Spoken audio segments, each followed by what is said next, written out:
Hello everyone, a big welcome to my channel let's go to another blog.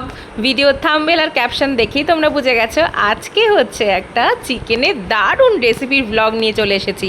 ভিডিওটা শুরু থেকে শেষ অবধি দেখো, একদম স্কিপ করো না। দারুণ ইয়াম্মি একটা চিকেনের রেসিপির আজকে তোমাদেরকে শেখাবো। তো চলো কথা না বাড়িয়ে স্টার্ট করে দিই। দেখো আমি এখানে 5 পিস মতো চিকেনের ড্রামস্টিক নিয়ে নিয়েছিলাম।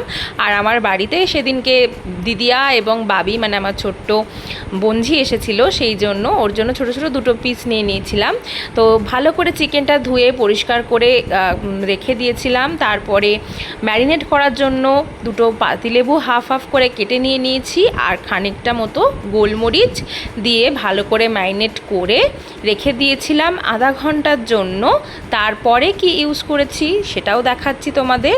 এই যে এরকমভাবে চিকেনের ওপর পাশ দুপাশই আর কি, ওপর নিচ দুপাশই ভালো করে গোলমরিচটা দিয়ে মাখিয়ে রেখে দিচ্ছি। নুনও ইউজ করতে হবে, বাট নুনটা এখনই ইউজ করছি না, যাতে জল যদি কেটে যায় সেই কারণে। তো আধা ঘন্টা পরে এটাকে ঢেকে রেখে দিয়েছিলাম। আধা ঘন্টা পরে ফিরে এসে নুন এবং খানিকটা সাদা তেল, অনেকে কাঁচা সর্ষের তেলও দিতে পারো যারা ইউজ করো। আমাদের বাড়িতে যেহেতু সবসময় রিফাইন অয়েলেই রান্না হয়, তো তাই জন্য আমি সাদা তেলই পরিমাণ মতো খানিকটা দিয়ে আবারও খুব ভালো করে চিকেনটাকে ম্যারিনেট করে তার মধ্যে একে একে দিয়ে দিয়েছিলাম দই এবং একটা স্পেশাল পেস্ট, যেটা কিনা চিকেন মালাই কাবাবটাকে আরও দারুণ টেস্টি করে তুলেছিল। সেইগুলো ছিল হচ্ছে কাজু বাদাম, কিশমিশ, নর্মাল বাদাম এবং সাথে ছিল দই, কাঁচা লঙ্কা, আদা, রসুন সব কিছু একসাথে একটা সুন্দর পেস্ট করে নিয়েছিলাম। তো এই যে আগে থেকেই ছেঁকে রাখা দইটা আমি এবার চিকেনের ওপর দিয়ে দিচ্ছি।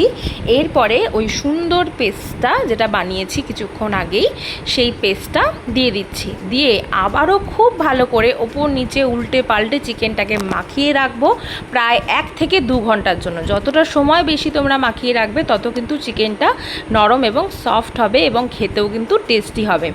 ঘরেতে এই রেসিপিটা বানানো যাবে এবং কোনো এয়ার ফ্রায়ার বা কোনো রকম ওটিজি মাইক্রোওভেন কিচ্ছু লাগবে না।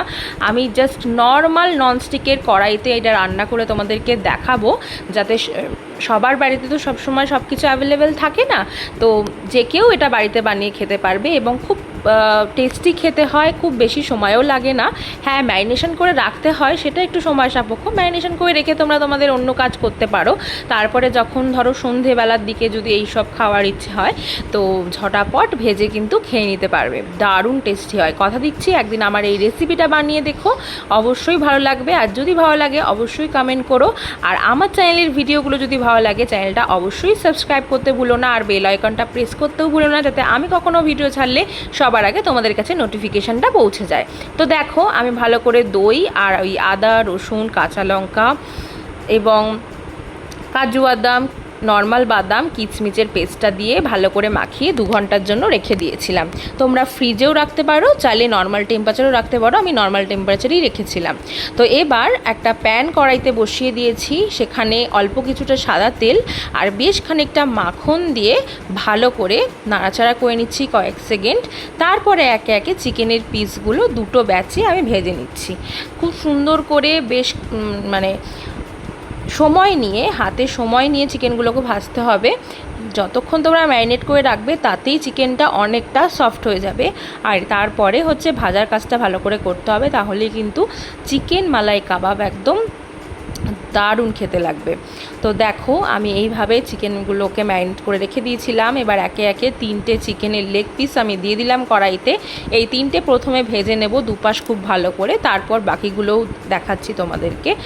আর এখানে আমি কিছুটা চিকেনের পিসগুলোর ওপরে কিছুটা যে প্রলেপ, যে পেস্টের প্রলেপটা ছিল সেটাও দিয়ে দিচ্ছি, যাতে ওপরটা বেশি তেতে না যায় আর টেস্টটাও বেশ ভালো লাগে খেতে।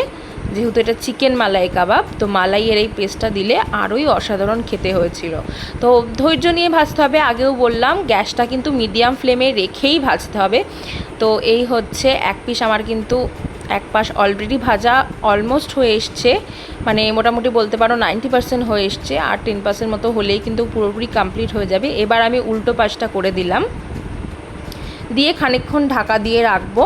10-15 মিনিট মতো। বাট হ্যাঁ, রান্নাটা করতে করতে কিন্তু অন্যদিকে মন দিলে চলবে না, গ্যাসের সামনে বা কাছাকাছি থাকতে হবে, তাহলে তোমাদের একদম পারফেক্ট চিকেন মালাই কাবাবটা তৈরি হবে। দেখো এবারে কিন্তু আমার এই চিকেন মালাই কাবাবগুলো একদম ready to serve and it. তো দেখো ভীষণ ডিলিশিয়াস দেখতে লাগছে, আর চিকেনটা কিন্তু দেখো ভেঙে দেখাচ্ছি, একদম সফট জুসি সুন্দর সেদ্ধ হয়ে গেছিলো। আশা করি তোমরা দেখেই বুঝতে পারছো। তো এবার আমি একে একে চিকেনগুলো তুলে নিচ্ছি, আর এই যে ক্যামেরার সামনে এনে তোমাদেরকে দেখালাম যে চিকেনগুলো কেমন দেখতে লাগছে। তো এর পরের ব্যাচে আমি আরও 2টো লেগ পিস এবং ছোট ছোট যে 2টো পিস ছিল আমার কাছে সেই 2টো দিয়ে আবার ভাজা বসিয়ে দিয়েছিলাম, এবং এগুলোকেও সেমভাবে দুপাশ নাড়াচাড়া করে সুন্দর করে মিডিয়াম ফ্লেমে রেখে ধৈর্য ধরে ভেজে নিচ্ছি। আমার বাড়ির সবাই তো দারুণ প্রশংসা করেছে এই রেসিপিটার, আবারও খেতে চেয়েছে তারা। তো তোমরাও আমাকে বানিয়ে কমেন্ট করে জানিও যে তোমাদের কেমন লাগলো এবং তোমাদের বাড়ির সকলে কেমন বললো এই রেসিপিটা। আমার ভিডিও কে কোথা থেকে দেখো আমাকে অবশ্যই কমেন্ট করে জানাতে পারো। অনেক দিন পরে একটা লং ব্লগ তোমাদের সাথে শেয়ার করছি, তাও আবার ডিলিশিয়াস চিকেনের একটা রেসিপি। ব্লগটা কেমন লাগলো শেষ অবধি দেখে অবশ্যই একটা মূল্যবান কমেন্ট করে আমাকে জানিও। তো এই হচ্ছে final look of our today's malai chicken, মানে মালাই চিকেন কাবাব। এই হচ্ছে তার ফাইনাল লুক। তো আজকে ব্লগটা এখানেই শেষ করছি, টাটা।